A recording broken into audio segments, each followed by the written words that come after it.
I'm going to show you how to do a delicious pie crust followed by pumpkin pie filling. And this pie is terrific. You're going to want to make it for Thanksgiving because it's going to completely impress your family. And I actually got the recipe from my mother, so I give her all the credit. She is an excellent pie maker. We're not going to have that much spice in it. So stand by and let's create a pie. Okay, so what we first want to do is we want to add in 3 cups of flour. So you want to make sure these cups are like right on. So 3 cups. Now we need to add 1 teaspoon of kosher salt. Teaspoon, put it in your mix. Now it's time to add in our crisco, or shortening. What you want to do is you want to get out a cup of shortening. And yes, I know that sounds like a lot of shortening, but if you want a really nice, really delicious and flaky pie crust, you gotta just heed my directions. All right, we need to get the measuring cup. All right, so we're gonna do 2 of these scoops. That'll make up 1 whole cup. So let's go for it. And you want to make sure to be exact about your measurements, or you might just have some hiccups along the way. And when I say hiccups, I mean problems, not literally hiccups.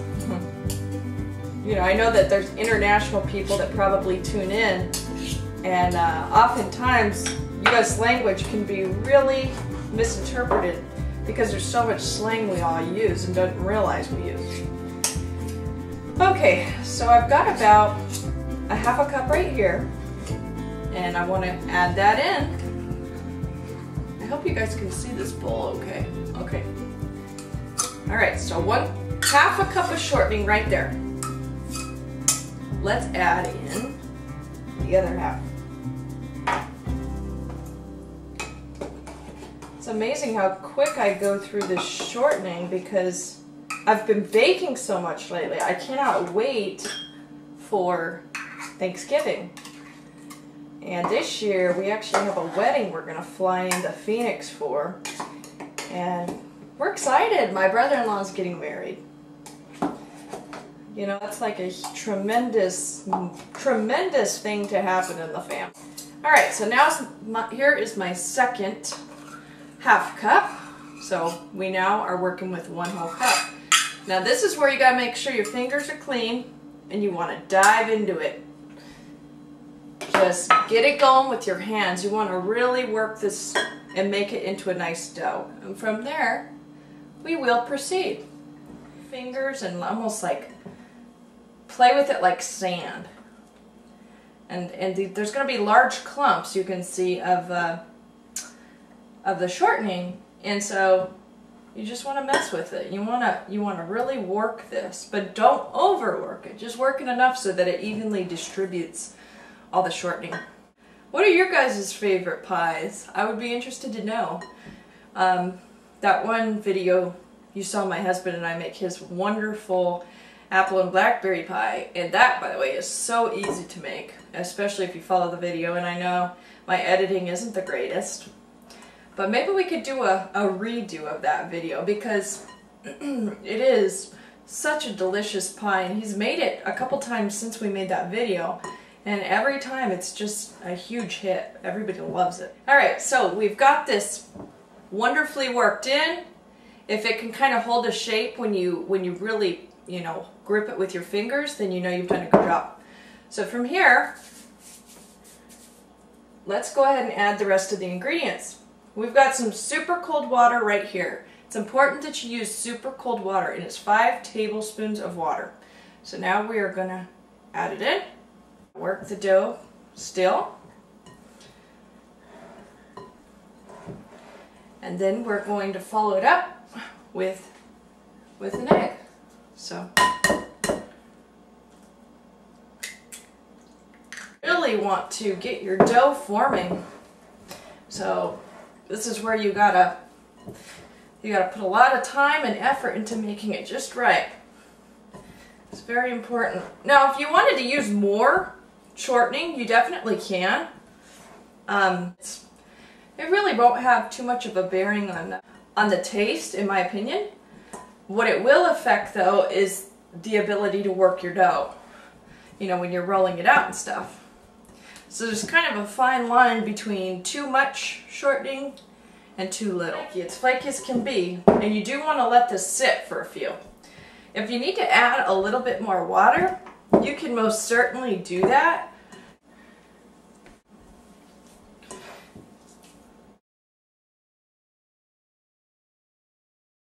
For our pie crust to sort of hang out for a little bit while it sort of develops, let's get started with our pumpkin pie filling. Now, I've modified the recipe so that it doesn't have such a spicy taste. Because, you know, pumpkin pie sometimes for some people can be a little overwhelming, and certain store brands also taste. What you do in one bowl is you want to put out 1.5 cups of sugar. So that's now I'm using half cup measurements. And that's 1.5. Now in another bowl, we want to go ahead and whip up some eggs. Okay, so 4 eggs. We'll go ahead and beat them. What we want to do now is we want to open up our can of Libby's pure pumpkin. And I would use a pumpkin that's actually been roasted in the oven. But I haven't gotten around to getting a pumpkin quite yet. So what we're going to do right now, put in 1 teaspoon of salt. No, this probably isn't the smartest thing to measure it over your bowl. We're going to add our sugar into our eggs, followed by our spices. And at the same time, you want to just stir it.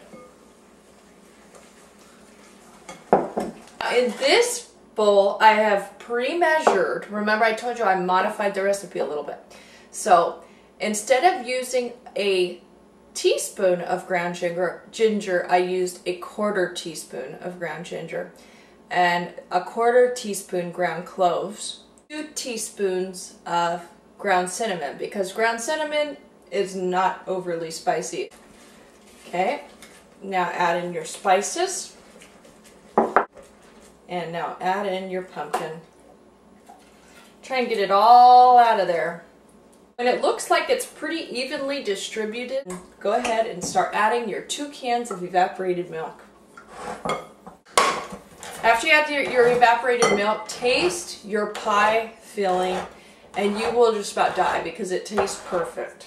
It'll just make you feel like the holidays are here. First, evaporated milk. Alright, so I'm adding my 2nd can of evaporated milk. And if it looks like that color right there, you did a really good job. Let me get a spoon and I'm going to try it.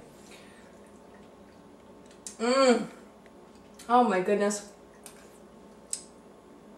Just this filling alone is like, it's perfect. Why would anybody buy it in the store when you can make it better at your home? And there's not much of a spicy flavor, like I said. You don't taste the ground ginger or the cloves at all. You taste this light cinnamon, this delicious pumpkin. It's a perfect taste. I'm going to clean up my kitchen and I'll meet you right back here. We can roll this pie crust out. Thanks for sticking with me. We are now going to roll out our awesome pie crust. Here it is. It's been sitting for probably 20 minutes while I made that pie filling. Let's go ahead and get some flour onto our butcher block right here. Okay, I just preheated my oven to 425 and then I'm going to kick the heat down to 350. Oh no, it's kind of loud. Sorry guys. Alright, let's start rolling this. So you want to have it in a little ball, big ball, whatever this is. And put your weight into it. And just start rolling back and forth. Might take a minute to get used to. Now I'm going to take half of this and allow us to actually make 2 pies out of it. That's how much dough it'll be. So start rolling.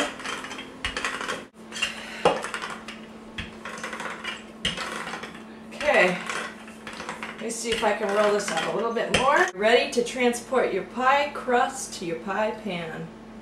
Of course, it's not going to work so great for me right now. There it is. Now, check this out. Put it in your lovely pie dish, and then you just roll it on out. What I'm probably going to do is fold this over. Try to make it look a little prettier. And if it doesn't look prettier first time, that is so okay, because what really matters is how does your pie taste. That is all that matters. Even if it's not that pretty to look at, it's got to be good to taste. There's one thing I really wish was I knew how to do this design a little better. The way people do it is they take their middle finger and their index finger and they push it against their thumb. And then it starts to create this pretty looking pie. Here is this lovely, lovely pie crust. Okay, so this wonderful pie crust is finally made. Yes, it's a little bit of a struggle. It might take a little longer than you anticipate, but it is so well worth it when you think about the taste, the flavor of your pie. So now the last step is we have to put the pie filling in the pie pan, or crust, I should say. I noticed that my pie filling, well, last week when I did this pie, it actually yielded 3 pies, but I don't know if that's just because I made a thicker crust or whatever it was, but you could probably get, from this filling, you could probably get 2 or 3 pies out of it. So now I'm going to go ahead and add in, let's add in the filling.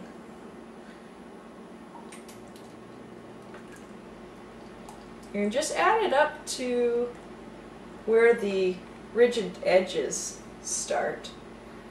I hope I didn't overfill that.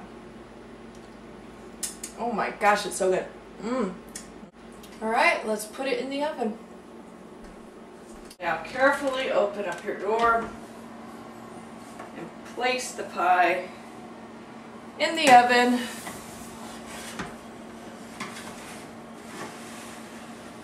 Here we go. Thank you so much for joining me today. I hope you enjoy making this pie. It is so delicious. Everybody in your family will love it. So don't forget to make it this Thanksgiving. By the way, below, make sure that you mention what your favorite pie is. It'll give me ideas to make. And make sure also that you subscribe if you want to continue to see these videos. Thank you. Bye.